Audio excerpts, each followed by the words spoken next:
Chaque année, des millions de personnes souffrent d'infections urinaires, un problème de santé souvent banal, mais parfois très douloureux. Mais qu'est-ce qu'une infection urinaire? Quelles en sont les causes, les symptômes, et surtout, comment l'éviter? Dans ce reportage, nous allons tout vous expliquer de manière simple et utile. 1. Les causes des infections urinaires. Il existe 3 grandes formes d'infections urinaires. La cystite infectieuse. C'est la plus fréquente. Dans 9 cas sur 10, elle est causée par une bactérie bien connue, Escherichia coli. Naturellement présente dans les intestins, cette bactérie remonte parfois jusqu'à la vessie, en passant par l'urètre, le petit conduit qui évacue l'urine. Les femmes sont les plus touchées, car leur urètre est plus court, ce qui facilite la remontée des bactéries. L'urétrite infectieuse. Ici, l'infection ne touche que l'urètre.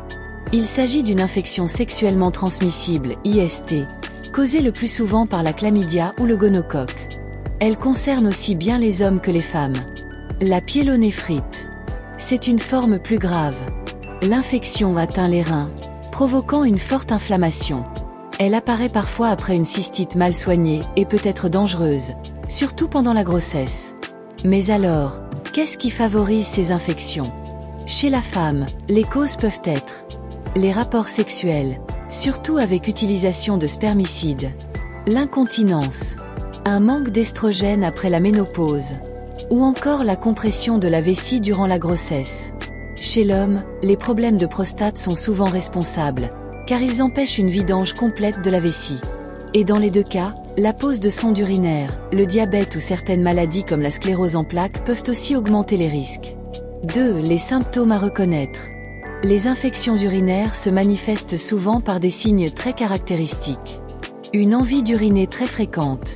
Une sensation de brûlure en urinant. Une impression de ne pas vider complètement sa vessie.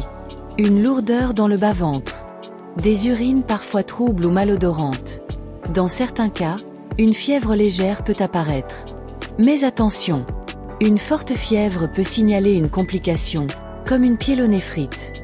Dans ce cas, il faut consulter immédiatement. 3. Le diagnostic.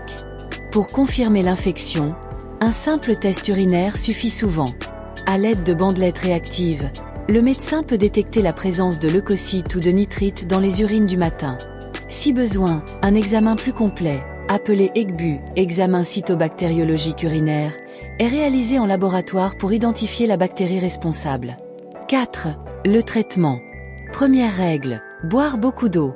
L'objectif est de vider la vessie le plus souvent possible pour éliminer les bactéries.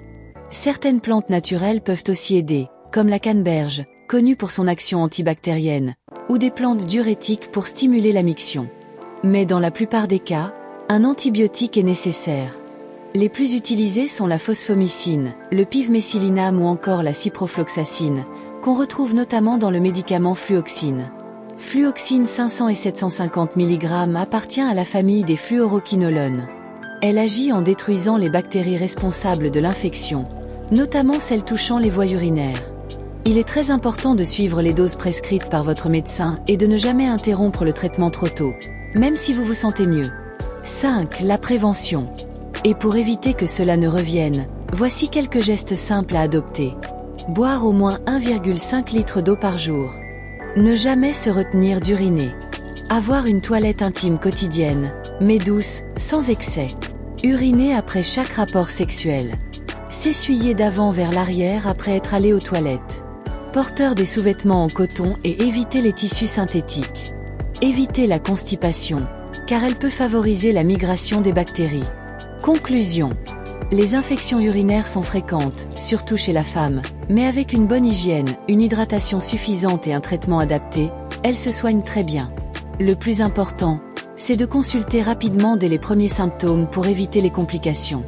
Et souvenez-vous, la prévention reste toujours le meilleur traitement.